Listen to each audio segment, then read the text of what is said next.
नमस्कार, मेरे चैनल पर आप सभी का स्वागत है। आज प्रस्तुत है मनु भंडारी जी की लिखी कहानी ऊंचाई। कहानी में वफा को एक अलग ही ढंग से परिभाषित किया है। कहानी की नायिका विवाहेतर संबंध को न तो अनुचित मानती है न अनैतिक।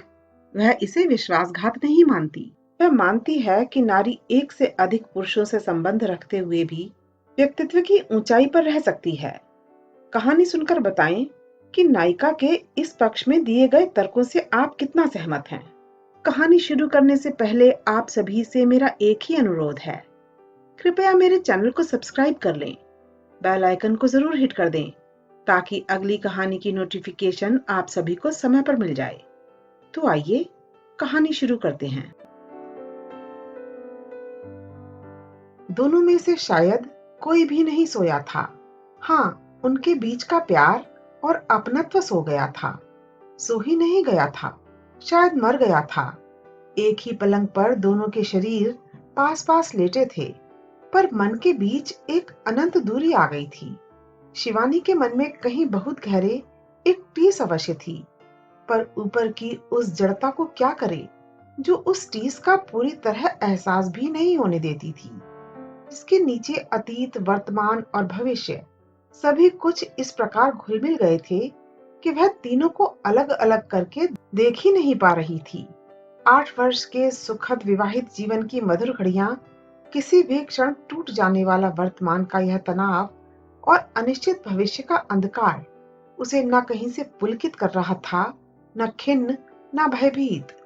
हाँ, कल सारे दिन उसने यह प्रतीक्षा अवश्य की थी कि शिशिर उससे कुछ बोलेगा, उसे डांटे फटकारेगा, सफाई मांगेगा या अपने इस तरह एकाएक चले आने पर पश्चाताप करता हुआ समझौता कर लेगा। 20 घंटे की रेल यात्रा में उसने आपस में होने वाली बातों की अनेकानेक कल्पनाएं की थीं, पर इस जटिल गांठ को न खोल पा सकने वाली ये चंद औपचारिक बातें, ये असह्य तनाव तो अप्रत्याशित ही था। और जब रात आई तो शिवानी को लगा कि शायद इस रात के खामोश सन्नाटे में ऐसा कुछ होगा जिसकी वह सारे दिन से प्रतीक्षा करती आई है। बिना एक शब्द भी बोले, केवल देह की निकटता और स्पर्श, ये दोनों को कहीं इतना पास ले आएंगे कि सारे तनाव ढीले हो जाएंगे और मन का सारा मैल आंसुओं में बह जाएगा। पर वैसा भी कुछ नहीं हुआ। पास लेटे शिशिर के शरीर की हर हरकत ने पहले उसके मन में आशा जगाई और फिर क्षोभ। जैसे जैसे समय बीतता गया, शिवानी के मन की सारी कोमलता, कठोरता और जड़ता में बदलती चली गई और उसे लगने लगा जैसे वह कुछ भी महसूस करने में असमर्थ हो उठी है। बिस्तर पर लेटे रहना जब असह्य हो गया तो वह उठी, कंधे पर शॉल और पैरों में चप्पल डालकर बाहर निकल आई। बीतते नवंबर के कोहरे का धुंधलका चारों ओर छाया हुआ था। बड़ा सा बगीचा, चारों ओर लंबे वृक्ष और छोटी झाड़ियां ओस में भीगी और अंधेरे में डूबी खड़ी थीं। मन की शून्यता को और गहरा देने वाला सन्नाटा था। उसने समय का अंदाजा लगाना चाहा, पर लगा नहीं पाई। हाँ, पूर्व की ओर कोहरे को चीरकर सफेदी की हल्की सी आभा जरूर झलक मार रही थी। उसने शॉल को अच्छी तरह अपने चारों ओर लपेटा और 4 सीढ़ियां उतरकर लाल बजरी की सड़क पर आ गई। अंधेरी सड़क पर पेड़ों की खामोश उदास छायाएं गहरे काले रंग के धब्बों के रूप में फैली बिखरी पड़ी थीं। चलकर वह फाटक के पास बने कुएं पर आ गई। कुछ देर इधर उधर देखती वहीं खड़ी रही, फिर उसी की जगत पर बैठ गई। हवा की ठंडक और नमी से धीरे धीरे उसकी जड़ता गलने लगी और सबसे पहले उसके मन में आया कि वह यहाँ क्यों आई। 15 दिन पहले शिशिर बिना कुछ बोले सुने यहाँ चला आया था। उस दिन उसका बड़ा मन हुआ कि दोनों बाहों से पकड़कर शिशिर को रोक ले, पर कहीं से वह इतनी अवश हो उठी थी कि उससे हिला तक न गया। जाने का प्रसंग, जाने का ढंग, जैसे सब चीख चीख कर उसे कह रहे थे कि शिशिर केवल उसके घर से ही नहीं, उसके जीवन से भी जा रहा है। पर वह थी कि न उसे समझ पाई, न स्वीकार कर पाई। मिलकर बिताए हुए सुख दुख के 8 साल क्या इस तरह झुठलाए जा सकते हैं? और फिर जो कुछ हो गया वह क्या इतनी बड़ी बात थी जिसके लिए यह संबंध टूट जाए? कितना गहरा था उनका यह संबंध और कितनी गहरी आस्था थी उस संबंध के प्रति। उस आस्था ने ही तो उससे बिना किसी दुविधा संकोच के वह सब करवा लिया था जो किसी भी नारी के लिए शायद असंभव है। शिशिर के जाने के बाद के 15 दिन अनमने और उदास से बीते थे, पर यह तो कभी नहीं लगा था कि वह आएगा नहीं। यह आशंका मन में आती और निकल जाती, 2 क्षण को भी तो जम नहीं पाती थी। यूं तो दोनों में कितनी ही बार लड़ाई होती थी, कई दिन तक बोलचाल बंद रहती थी, पर जिस दिन समझौता होता वे दोनों कहीं और ज्यादा पास आ जाते। हर बार यह झगड़ा उन्हें निकट से निकटतर ही लाया था, और इसीलिए जिस दिन उसे शिशिर का पत्र मिला था कि 25 तारीख की गाड़ी पकड़कर 26 को राजगिरी पहुंचो, मैं स्टेशन पर तुम्हारी प्रतीक्षा करूंगा, तो एकाएक ही उसके मन का सारा बोझ हल्का हो गया था। एक बार भी उसके मन में नहीं आया कि इस बार की घटना, इस बार का कारण पहले से बिल्कुल भिन्न है, इसलिए इसका परिणाम भी भिन्न ही होगा। 26 को जब वह 2 डिब्बों की ट्रामनुमा गाड़ी से राजगिरी स्टेशन पर उतरी तो शिशिर खड़ा था। देखकर यह जरूर लगा था कि 15 दिन में ही जैसे शिशिर कहीं से बहुत बदल गया है, इतना कि पहचानने में भी तकलीफ सी हुई। कहीं दूर से भोजपुरी गीत की एक कड़ी हवा की लहरियों पर थिरकती हुई आई और मन के सारे तारों को झंझना गई। शिवानी की इच्छा हुई कि कोई पास बैठकर बहुत ही दर्दनाक गीत उसे सुनाए। पता नहीं कौन दूर ही दूर से गाता हुआ चला गया। वह आज ही वापस लौट जाएगी, जो कुछ हुआ है उसे स्वीकार कर लेने में ही सार है। उसने निश्चय कर लिया, पर अपने निश्चय के परिणाम की, उसके भविष्य की कोई भी तस्वीर उसके मन में नहीं उभरती थी। शायद अभी भी मन की आस्था ने कल्पना को जकड़कर निश्चेष्ट बना रखा था। एक ठंडी निश्वास के साथ उसकी आंखें छलछला आईं। अतुल इस बात को जानेगा तो कितना दुखी होगा, अपने को कितना कितना कोसेगा, और साथ ही एक बड़ी अजीब सी बात उसके मन में आई।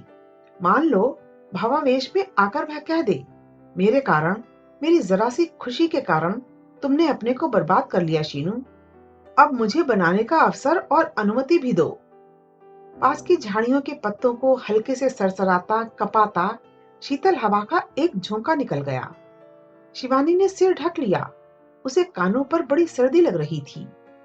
आंखों की तराइयां घनी हो उठी और पलकों की कगारों के बीच आंसू उमड़ उमड़ कर आने लगे, और वे क्षण पानी, चारों ओर पानी, उमड़ता घुमड़ता लहराता समुद्र प्रीति रेत में खेल रहा था, और वह बड़े अनमने भाव से समुद्र के वक्ष स्थल पर उठती गिरती लहरों को देख रही थी। उसका मन बेहद उदास था। शिशिर हमेशा इसी तरह प्रोग्राम बिगाड़ता है। व्यर्थ ही वह अकेली चली आई, उसे शिशिर के साथ ही आना चाहिए था। अब वह यहाँ नहीं ठहरेगी। 1 महीने को ही तो प्रीति घर आया है, और वह महीना सबको साथ ही बिताना चाहिए। 2 दिन में ही वह लौट जाएगी। सांझ खूब गहरा आई, तट निर्जन हो गया और समुद्र का पानी अंधेरा घुल जाने से काला हो गया, तो प्रीति का हाथ पकड़कर वह लौट पड़ी थी। अचानक अपना नाम सुनकर वह चौंकी, और जब मुड़कर देखा तो सामने खड़े व्यक्ति को पहचानने में उसे 2 मिनट लग गए थे, पर जब पहचाना तो बेहद आश्चर्य में लिपटा हुआ स्वर निकला था, अरे अतुल, यहाँ कैसे? मैं बड़ी देर से तुम्हें बैठा हुआ देख रहा था, पर पता नहीं क्या सोचकर पास नहीं आया। जब तुम जाने लगी तो लगा अभी भी बात नहीं करूंगा तो फिर तुम्हारा पता लगाना भी मुश्किल हो जाएगा। ठहरी कहाँ हो? अंधकार में तीनों धीरे धीरे चले जा रहे थे। पूरी होटल में। तुम कहाँ ठहरे हो? रामकृष्ण मिशन वालों का एक मठ है, उसी में रहने की व्यवस्था कर ली है। बच्चों को लेकर अकेली आई हो? हाँ। और वह सोचने लगी कि क्या प्रीति की शक्ल उससे इतनी ज्यादा मिलती है कि उसे उसका बच्चा ही माना जाए। और होटल आया उसके पहले ही उसे लगने लगा जैसे उसके पास बात करने के लिए कुछ रह ही नहीं गया है। शिशिर के न आने से वह यूं ही उदास हो रही थी, कुछ भी करने को मन नहीं कर रहा था। फिर 11 साल के अंतराल में अब वह सब कुछ भूल भी तो गई थी, समझ ही नहीं पा रही थी क्या बात करे। उसके दिमाग में कोई भी तो पुरानी बात उभर नहीं रही थी। होटल आ गया तो एक क्षण को ठिठकी, फिर बोली, चलो कुछ देर बैठकर जाना। पर स्वर की उदासी से स्पष्ट ही था कि ये केवल शब्द भर ही हैं, इनमें ठहरने का कोई आग्रह नहीं। अतुल भी समझ गया, नहीं ठहर तो नहीं सकूंगा। आप अकेले ही हैं ना? पता नहीं क्या जानने के लिए शिवानी ने पूछा। हाँ, तो कल सवेरे चाय पीने इधर ही आइए। और फिर उसे खुद ही बड़ा विचित्र लगा। अगर वह अकेला नहीं होता तो क्या वह उसे नहीं बुलाती? आप जरूर आइए, परसों शायद मैं वापस चली जाऊं। अच्छा, आऊंगा। दूसरे दिन जब अतुल आया तो पहले दिन की उदासी और औपचारिकता समाप्त हो चुकी थी। सारे दिन दोनों साथ रहे। तीसरे दिन भी शिवानी नहीं गई और अतुल उसके होटल में ही रहा। 11 साल के अनुभवों को दोनों ने एक बार फिर से दोहरा दिया और हंसती हुई शिवानी बोली, कहते हैं दुनिया बहुत बड़ी है, पर देखती हूँ दुनिया है काफी छोटी। देखो ना, घूम फिरकर हम लोग आखिर मिल ही गए। हाँ, मिल तो गए, लेकिन अतुल हंसा, पर उसकी हंसी में कहीं दर्द था, मानो कह रहा हो, जब सब कुछ समाप्त हो गया हो तब मिलना ना मिलना बराबर ही है। एक क्षण को शिवानी की आंखें उसके चेहरे पर स्थिर होकर जम गईं। क्या अतुल के मन में कहीं कुछ दुख है? सुनो, तुम मेरे साथ कलकत्ता चलो। शिशिर तुमसे मिलकर बहुत प्रसन्न होंगे। नाम से तो वे तुम्हें जानते ही हैं। शादी के बाद ही मैंने उन्हें सभी कुछ बता दिया था। बोलो, चलोगे? नहीं, कलकत्ता जाकर क्या करूंगा? तुम्हारे शिशिर बाबू को खुश करने के लिए वहां तक चला चलूं? इसमें भी कोई तुक हुई भला? प्रीति के बाल बनाते बनाते ही शिवानी ने कहा, शिशिर के प्रति तुम्हारी इस अरुचि का कारण जान सकती हूँ? जिस व्यक्ति को मैं जानता ही नहीं, उसमें रुचि अरुचि का प्रश्न कहाँ से उठता है भला? ईर्ष्या तो नहीं है? एक हाथ में कंघा, दूसरे में प्रीति की ठोड़ी को पकड़ते हुए उसने अतुल के मन में बैठने का प्रयत्न करते हुए पूछा, ऐसे घूर घूर कर क्या देख रही हो? भी तो कोई अस्वाभाविक तो नहीं है?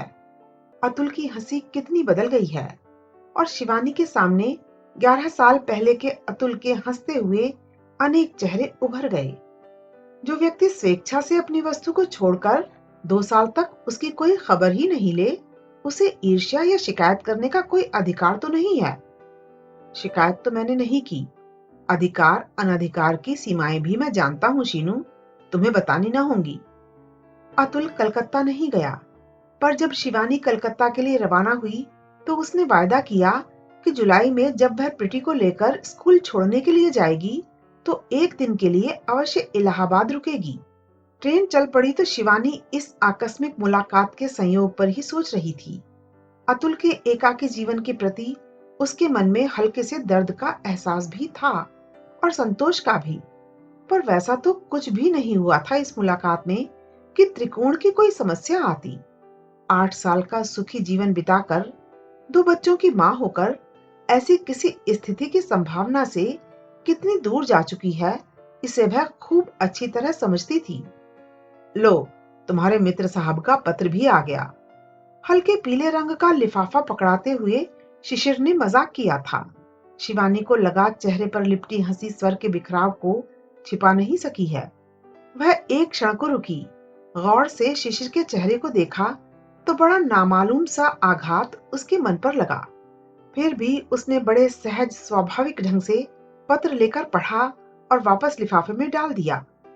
पति के मन में उठी हल्के से संशय की कोर को मिटाने के लिए उसने एक बार भी यह नहीं कहा, लो पढ़कर देख लो क्या लिखा है।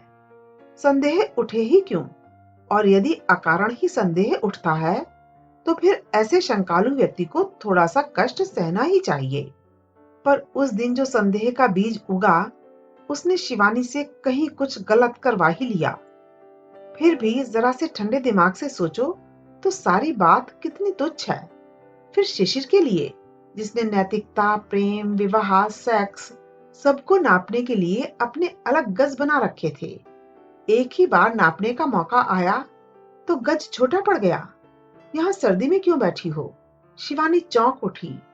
ओस की उजली आभा चारों ओर फैल चुकी थी, उसे पता ही नहीं लगा।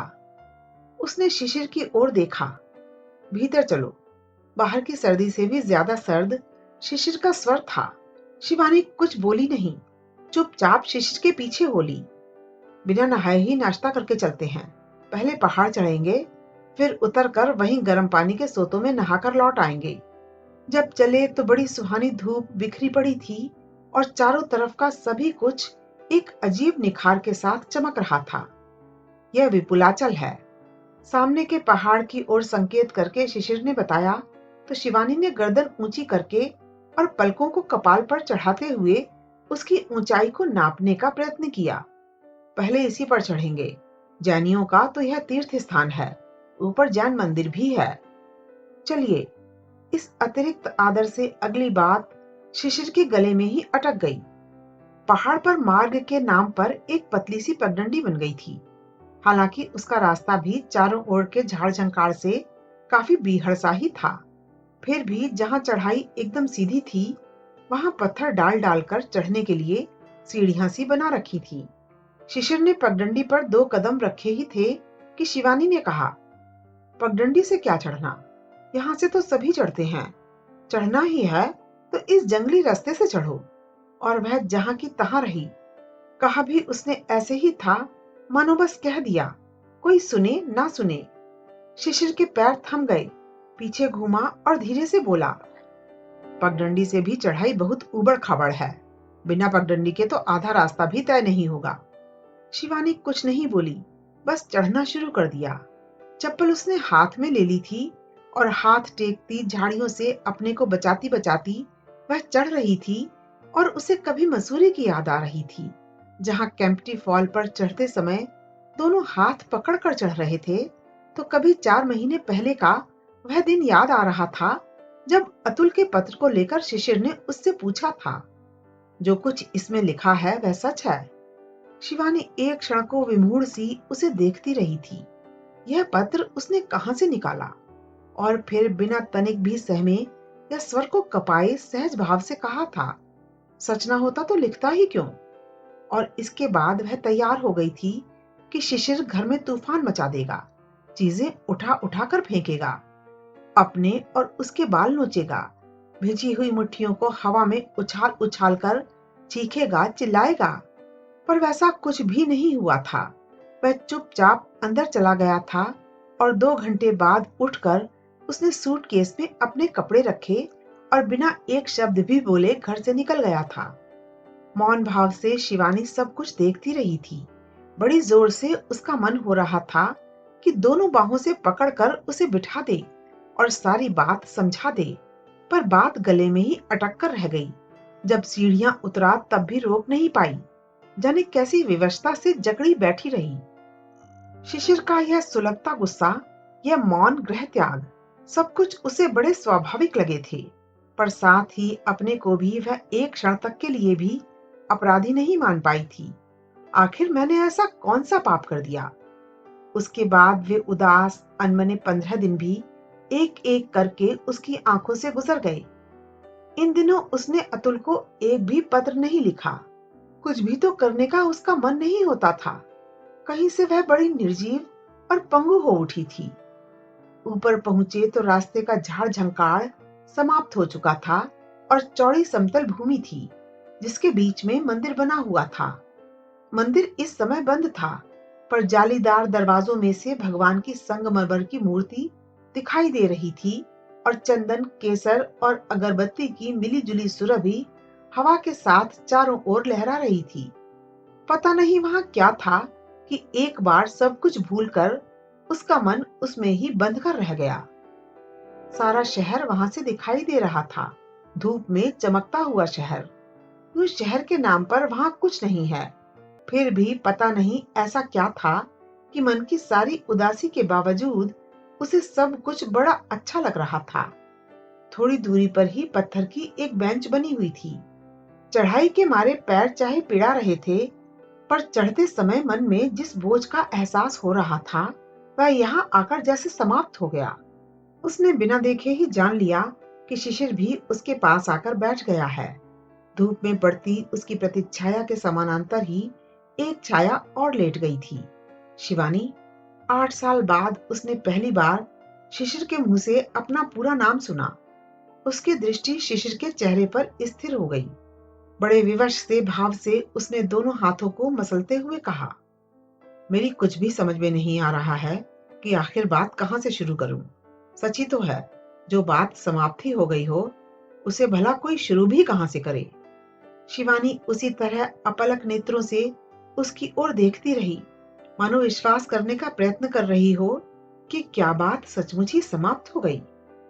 देखो, उस दिन आवेश में बिना कुछ कहे मैं चला आया और पिछले 15 दिनों से मैं यहाँ एक तरह से अपने से लड़ ही रहा हूँ।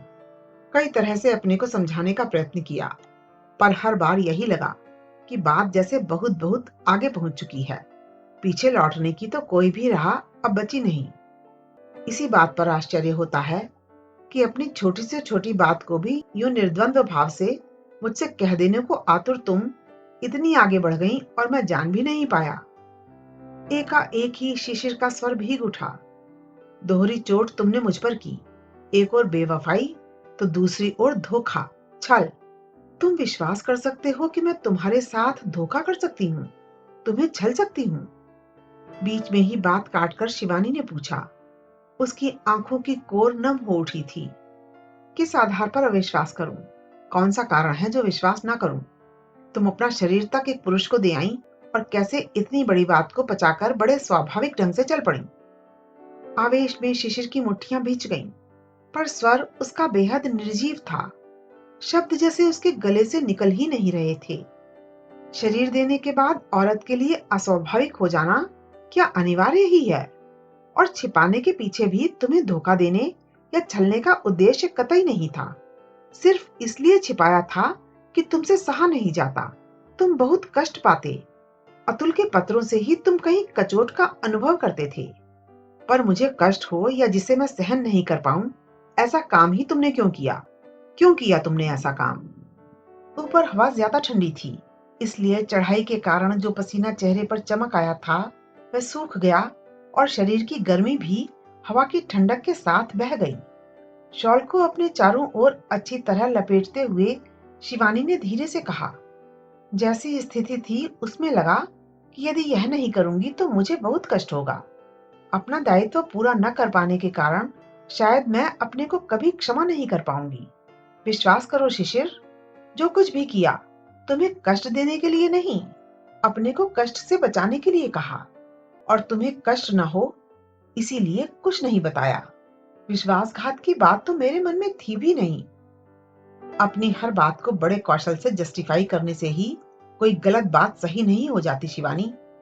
फिर आरे की तरह फंसी हुई दोनों हाथों की उंगलियों को झटके से अलग करके सारी बात को समाप्त करने के अंदाज में उसने कहा, कष्ट से बचाया इसके लिए शुक्रगुजार हूं और सोचता हूं इस पर अब अधिक बहस न करके तुम्हें हमेशा के लिए अपने से मुक्ति कर दूं। यूं यह बात मैं तुम्हें लिखकर भी बतला सकता था, पर जाने क्यों लगा कि जिस तरह विवाह के लिए दोनों की उपस्थिति अनिवार्य है, वैसे ही विच्छेद के समय भी दोनों को ही उपस्थित रहना चाहिए। आंसुओं को आंखों में ही पीने का भरसक प्रयत्न करते हुए उसने सीधी नजरों से शिवानी को देखा। शायद वह अपनी बात की प्रतिक्रिया उसके चेहरे पर देखना चाहता था, पर पानी की हल्की सी परत के पार दिखते शिवानी के नक्श बहुत धुंधले हो उठे थे। शिशिर के कान एक मर्म विदारक सिसकी सुनने के लिए और उसकी बाहें शिवानी की निर्जीव देह को संभालने के लिए अधीर सी हो रही थी, पर वैसा कुछ भी तो नहीं हुआ। न शिवानी रोई, न कटे पेड़ की तरह उसकी बाहों में ही आ गिरी। उसने बिना पलक उठाए केवल इतना ही कहा, यदि हमारे संबंधों का आधार इतना छिछला है, इतना कमजोर है कि एक हल्के से झटके को भी संभाल नहीं सकता, तो सचमुच उसे टूट ही जाना चाहिए। अपना ऐसा निर्जीव और भावविहीन स्वर उसके अपने लिए भी अपरिचित था। उसने आंखें जरूर उठाई, पर शिशिर की ओर नहीं देखा। बस यूं ही निरुद्देश्य सी आसमान की ओर देखने लगी। आसमान में सफेद पक्षियों का एक झुंड बंधनवार सा बनाता, धूप में अपने पंखों को झिलमिलाता उन दोनों के सिर के ऊपर से उड़ गया। संबंधों की बात तुम मत करो, तुम्हें तो कोई हक भी नहीं है। तुम जैसी औरत क्या समझेगी इस संबंध की पवित्रता को? शिशिर के मन का सारा जहर, सारी कटुता उसके स्वर में भी छलकी पड़ रही थी। उसका मन हो रहा था कि दोनों हाथों से दबोच कर शिवानी को झकझोर डाले। इतना इतना कि वह चीख कर कह उठे, शिशिर, मुझसे गलती हो गई, मुझे माफ कर दो। तुम्हारे बिना मैं रह नहीं सकती, रह भी नहीं सकूंगी। पर ऐसा कुछ नहीं हुआ तो वह अपना सारा आवेश हथेलियों को मसल मसल कर निकालने लगा। शायद तुम ठीक ही कहते हो, क्योंकि अब तो सचमुच ही मुझे इस संबंध में कोई पवित्रता नजर नहीं आती। मैं तो सोचती थी कि यह संबंध इतना ज्यादा पवित्र है कि सारे संसार की अपवित्रता भी इसमें आकर पवित्र हो जाती है। पर जरा से स्पर्श से यदि। बकवास बंद करो। शिशिर एक तरह से चीख सा पड़ा और फिर दोनों एकाएक ही चुप हो गए। अजीब सा था वह सन्नाटा भी। पथराई सी नजरों से शिवानी ने देखा कि उसकी छाया के पास की छाया हल्के से कांपी और फिर धीरे धीरे सरक कर दूर होने लगी। वह अपलक नेत्रों से दूर होती उस छायाकृति को ही देखती रही। तभी सूरज आसमान में फैले एक दूधिया रेशमी बादल के टुकड़े की ओट हो गया और वह छाया बेहद धूमिल हो उठी। शिवानी ने उधर से नजर हटा ली। धूप के अभाव में हवा और भी ठंडी लगने लगी। उसने हवा में फरफराते अपने पल्ले को पकड़कर सिर ढक लिया और फिर अच्छी तरह गर्दन के चारों ओर लपेट लिया, जिससे कानों में सर्दी न लगे। बादलों की परत शायद कुछ घनी हो उठी थी, इसीलिए सामने का सारा दृश्य, दूर दूर तक फैले मैदान और उनकी सीमा निर्धारित करते पहाड़, सभी बड़े धुंधले हो उठे। पहली बार शिवानी की आंखों में आंसू भर आए और वे सारी धुंधली अस्पष्ट आकृतियां भी मात्र धब्बे भर रह गईं, जो रह रहकर कांप जाती थीं। उसने घुटनों में अपना मुंह छिपा लिया। उसे अतुल के साथ बिताए 2 दिन याद आए, वे दृश्य, वे बातें, वे स्पर्श। अपने वायदे के अनुसार प्रीति को लेकर वह सवेरे इलाहाबाद उतरी थी। अतुल के स्वागत और खातिर से वह कहीं भीतर तक भीग उठी थी। अतुल दोपहर तक बस केवल प्रीति के साथ खेलता रहा था। उसके लिए उसने ढेर सारे खिलौने लाकर रखे थे और जब खाकर प्रीति सो गया तो पहली बार दोनों ने आमने सामने बैठकर बातें की थी।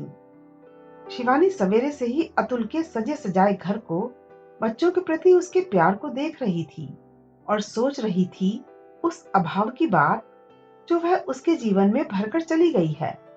पर वह तो उसके लिए उत्तरदायी नहीं। फिर भी जाने क्यों उसे लग रहा था कि इस सब के बीच कहीं वह है। शायद इस तरह का प्रश्न पूछने का अधिकार तो मैं खो चुकी हूँ। फिर भी पूछ रही हूँ अतुल, कि तुमने शादी क्यों नहीं की? अतुल मुस्कुराया था। जाने कैसा दर्द भरा व्यंग लिपटा था उस मुस्कुराहट में कि शिवानी बस देखती ही रह गई।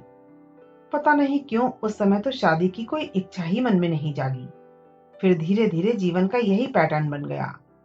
बड़े हताश से स्वर में अतुल ने कहा था और शिवानी कुछ देर तक समझ ही नहीं पाई थी कि अब क्या कहे। फिर बोली, जो पैटर्न है उसमें तो देखती हूँ विवाह की बहुत ज्यादा गुंजाइश है। कॉलेज का अच्छा जॉब है, सजा सजाया घर है, निश्चित जीवन है। अब कौन सी बाधा है?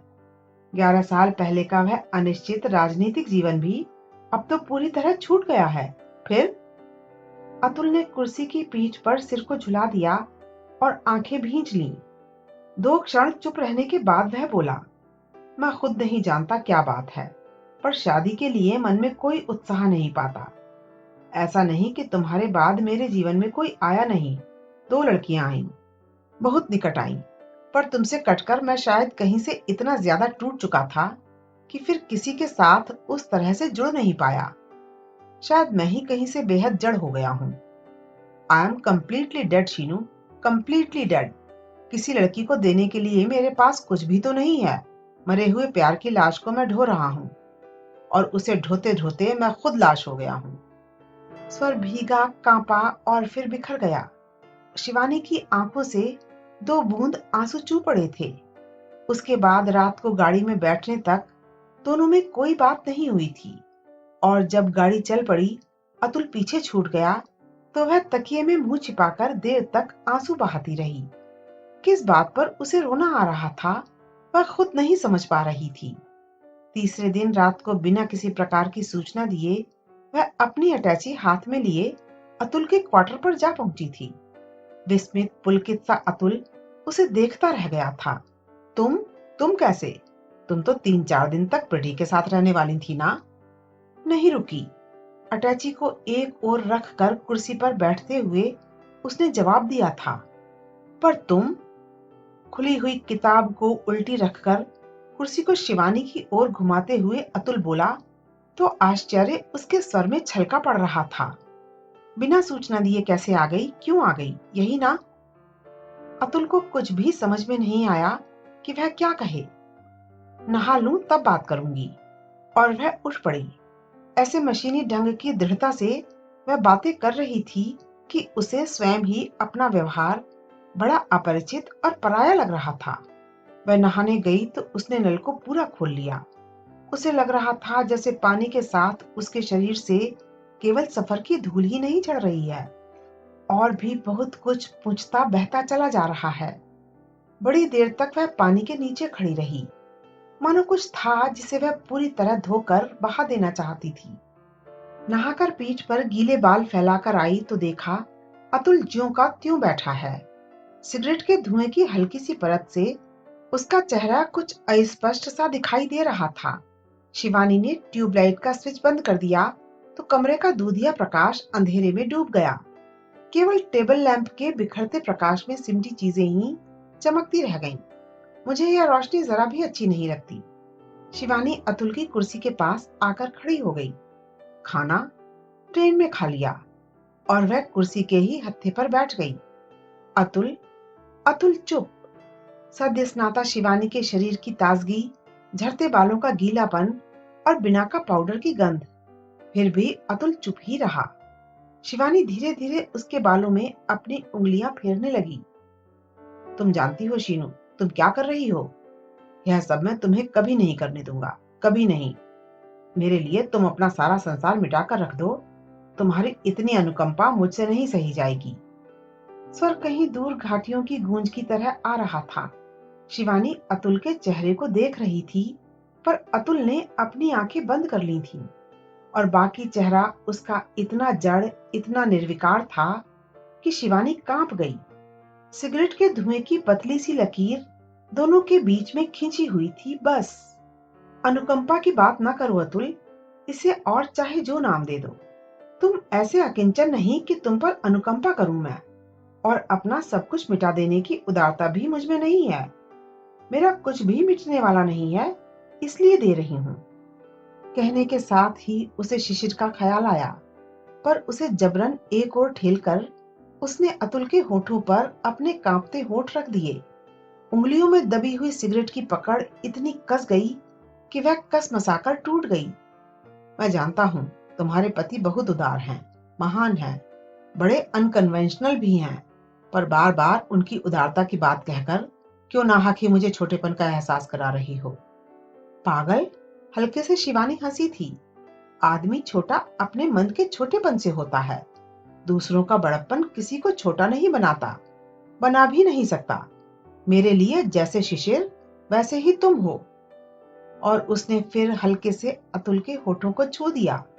इस बार सिगरेट का टुकड़ा जमीन पर पड़ा था और शिवानी की बाहें उसकी सारी देह कसमसा रही थी। फिर एकाएक झटके से शिवानी को अपने से अलग करके अतुल ने पूछा, शीनू, तुम यहाँ क्यों आई? क्यों आई तुम यहाँ? मैंने तुम्हें सिर्फ यह लिखा था कि प्रीति को लेकर एक दिन के लिए आना। मैं तो सिर्फ प्रीति से खेलना चाहता था। बहुत प्यारा बच्चा है। तुम यूं अकेली चली आओगी इसकी तो कल्पना भी नहीं की थी। इस सब के लिए मैं तैयार भी नहीं था। यह सब मैं चाहता भी नहीं था। हम जो चाहते हैं या जिसके लिए तैयार रहते हैं, जीवन में केवल वही होना चाहिए, ऐसा तो कोई नियम नहीं है। और तुम्हारे निमंत्रण पर ही तुम्हारे घर आना चाहिए, यह बात कभी मन में आई नहीं, इसीलिए चली आई। मेरा आना इतना बुरा लग रहा है तो मैं कल ही चली जाऊंगी। बड़े सधे हुए स्वर में शिवानी बोली। बुरा? शीनू, कभी कभी अपने बारे में बड़ी ऊंची और मीठी बातें सुनने के लिए हम ऐसी बातें करते हैं। तुम शायद सोच रही हो कि मैं विभोर होकर कहूंगा कि शीनू, तुम क्या आई, मेरे जीवन में बहार आ गई। मैं तो चाहता हूं कि तुम हमेशा हमेशा मेरे पास रहो, पर ऐसा मैं कुछ भी कहने नहीं जा रहा हूं। संयम की वजह से नहीं, वरन इसलिए कि मैं ऐसा महसूस नहीं कर रहा। पर इतना जरूर कहूंगा कि आकर तुमने उचित नहीं किया। कहीं हल्के से आहत होकर भी शीनू हंसी। उचित अनुचित का मेरा अपना भी विवेक है और मुझे उसके अनुसार ही चलने दो। अपना विवेक तुम अपने छात्रों को ही बांटने तक सीमित रखोगे तो ज्यादा प्रसिद्धि मिलेगी। अपने दिल पर हाथ रखकर पूछो, तुमने शिशिर के साथ अन्याय नहीं किया। यह उसके प्रति छल नहीं है। आते समय जिस सहजता से तुम अपने ठहरने की बात बताकर आई थी, लौटकर भी उसी तरह बता सकोगी। यहाँ जो कुछ किया कह सकोगी उसे। अतुल की इस जड़ता और क्रूरता से शिवानी एक तरह से तिलमिला गई। उसे शिशिर का ख्याल आया। उसके हल्के से स्पर्श तक से वह कैसा उन्मादी हो जाता है। और यह।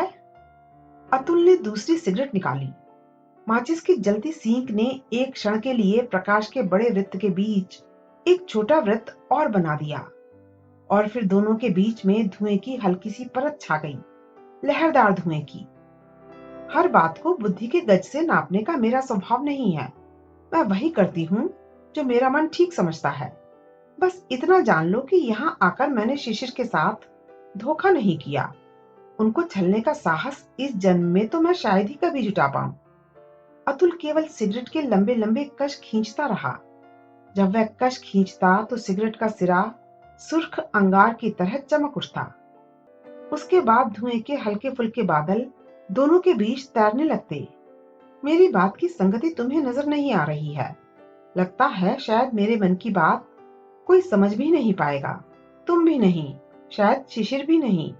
जानती हूँ, अपनी इस बात को प्रमाणित करने के लिए एक तर्क भी मैं नहीं जुटा सकती हूँ। वैसा कोई प्रयास भी नहीं करूंगी।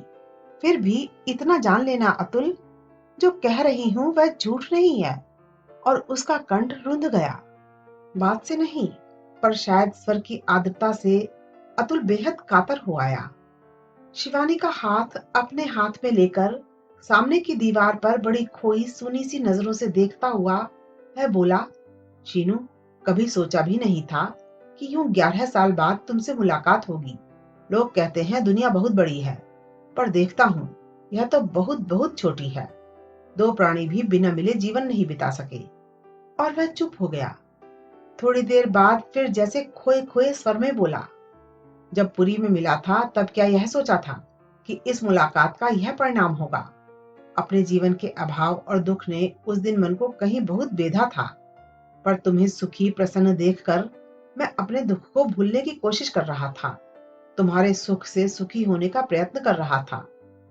तुम मेरे सुख से सुखी हो यह ठीक है, यह जीवन के लिए आदर्श हो सकता है। पर मैं यदि तुम्हारे दुख से दुखी हूं तो यह गलत है, अनुचित है। क्यों? तुम्हें जीवन में अकेलापन नहीं लगता? तन्हाई की घड़ियां जिंदगी को बोझिल नहीं बना देती? यह सूना सा घर और उससे भी अधिक सूना मन तुम्हें कहीं से टीसता नहीं? सब कुछ होता है शीनू, सब कुछ होता है, पर उससे क्या? उससे मेरे प्यार की लाश ने तुम्हें जीती जागती लाश बना दिया है। मेरा प्यार ही तुम्हें नया जीवन भी देगा। मेरे इस अधिकार को मुझसे कोई नहीं छीन सकता है, शीनू। और उसने शिवानी का हाथ कसकर पकड़ लिया।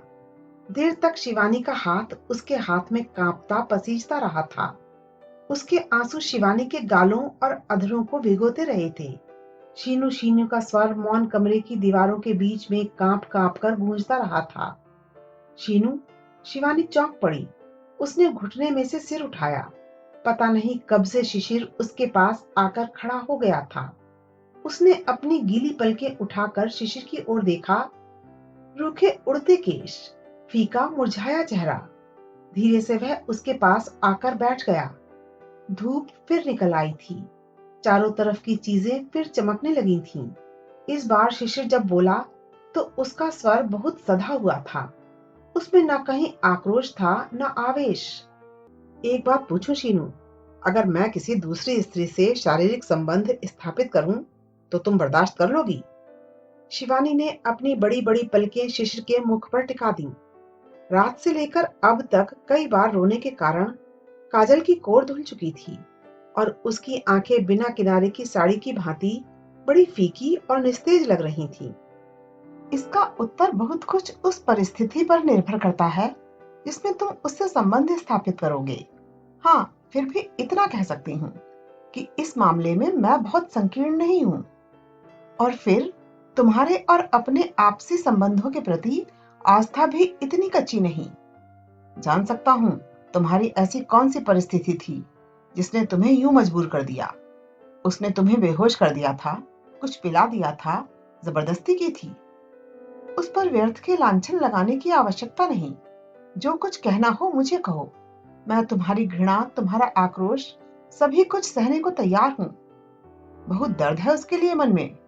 व्यंग बहुत पैना था, फिर भी शिवानी को कहीं से चीर नहीं पाया। बिना तनिक भी विचलित हुए उसने कहा, दर्द था तभी तो वह सब कर पाई, जो एक नारी के लिए शायद असंभव ही होता है। यदि मैं जरा सा देकर किसी के जीवन में पूर्णता ला सकती हूँ, उसके अभावों को भर सकती हूँ, उसके सारे जीवन का रवैया बदल सकती हूँ, तो उसे देने में क्या हर्ज है। उसके प्रति दायित्व निभाने में तुम किसी और के प्रति अपने दायित्व को भुला रही हो। जो दे रही हो वह किसी और का है। यह बात क्या?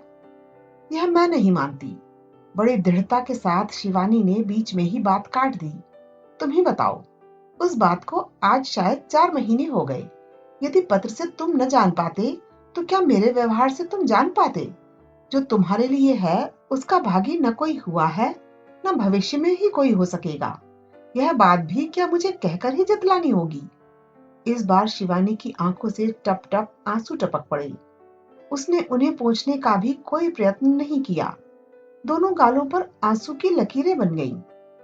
सच सच बताना, तो क्या तुम यह कहना चाहती हो कि सिर्फ देने की भावना से ही तुमने यह सब किया? शायद दया के वशीभूत होकर। भोगने या पाने की भावना उसमें कहीं नहीं थी। और शिशिर उसे ऐसी तीखी नजरों से देखने लगा मानो वह उसके शरीर को भेद कर मन में छिपे रहस्य को जान लेगा। शायद जो कुछ हुआ उसका शिशिर को दुख नहीं था, पर पुरुष के स्पर्श मात्र से ही नारी अपवित्र हो जाती है, ऐसी बात को प्रश्रय देने वाली संकीर्णता भी उसमें नहीं थी। वह तो सिर्फ यह चाहता था कि जो कुछ हुआ शिवानी उसके लिए दुख करे, अपराध भावना और आत्मग्लानि में डूबकर प्रायश्चित कर ले। सच जानने का तुम्हारा इतना आग्रह है तो सच ही बताऊंगी। यूं भी झूठ मैं तुमसे आज तक नहीं बोली हूँ, शायद बोल भी नहीं सकती हूँ, पर सराहना तुम्हें होगा। और शिवानी एक क्षण को रुकी, मानो सामने बैठे शिशिर के सामर्थ्य को तौल रही हो। फिर धीरे से बोली, जानते हो, देने पाने का हिसाब रखने की मेरी वृत्ति नहीं। कितना दिया और कितना पाया यह मैं स्वयं नहीं जानती, तो तुम्हें क्या बताऊं। और दया की बात भी गलत है। जो अकिंचन हो, दयनीय हो, दया उसके प्रति की जा सकती है, पर अतुल में तो ऐसा कुछ नहीं। धैर्य और सहन शक्ति के सारे बांध टूट गए हों, इस प्रकार हाथों को जोर से झटक कर शिशिर ने कहा, जब सारी बात ही इतनी साफ और स्पष्ट है तो व्यर्थ की बहस करने से लाभ। फिर एकाएक ही स्वर को अत्यंत मंदिम बनाकर बोला, मैं अभी तक समझे था तुम मेरी हो, केवल मेरी, और मेरे सिवाय किसी की हो नहीं सकती हो। लेकिन अब लगता है कि एक बड़ा खूबसूरत सा भ्रम ही तो मैंने पाल रखा था। उसका गला भर्रा गया। अंतिम शब्द तो जैसे आंसुओं में भीगकर कांप गए थे। भ्रम क्यों, ठीक ही तो समझा था। साथ में रहें या ना रहें, यह विश्वास तो मैं आज भी दिला सकती हूँ कि शीनू तुम्हारी है, और केवल तुम्हारी ही। पति के रूप में तो मैं किसी की कल्पना भी नहीं कर सकती हूँ, अतुल की भी नहीं। तुम्हें लेकर मन का कोना कोना कुछ इस तरह भरा हुआ है कि उसमें और कोई कहां से आएगा भला। सच बोलने का मेरा काम था, मैंने बोल दिया, सराहना तो तुम्हें ही होगा। अच्छा शीनू। और एकाएक ही उसने शिवानी का हाथ पकड़ लिया। उस समय क्या तुम्हें एक बार भी मेरा ख्याल नहीं आया? ख्याल? और इतनी देर बाद पहली बार मुस्कान की एक बहुत ही क्षीण सी आभा उसके फीके अधरों पर फैल गई। तुम्हारे सिवाय और कोई बात ही मन में नहीं थी। शरीर पर चाहे वह छाया हुआ हो, पर मन पर तुम, केवल तुम ही छाए हुए थे। शिवानी ने धीरे से अपना हाथ शिशिर के हाथ से छुड़ाया और शॉल को उतारकर एक ओर रख दिया। धूप में कुछ तेजी आ गई थी और हवा में हल्की सी ऊष्मा। तुम सच कह रही हो शीनू, बिल्कुल सच। और शिशिर का मन हो रहा था कि शिवानी बार बार इसी बात को दोहराती जाए। जानते तो हो, मैं तुमसे झूठ नहीं बोल पाऊंगी। कोई बात छिपा भले ही जाऊं, पर झूठ बोलना मेरे लिए संभव नहीं।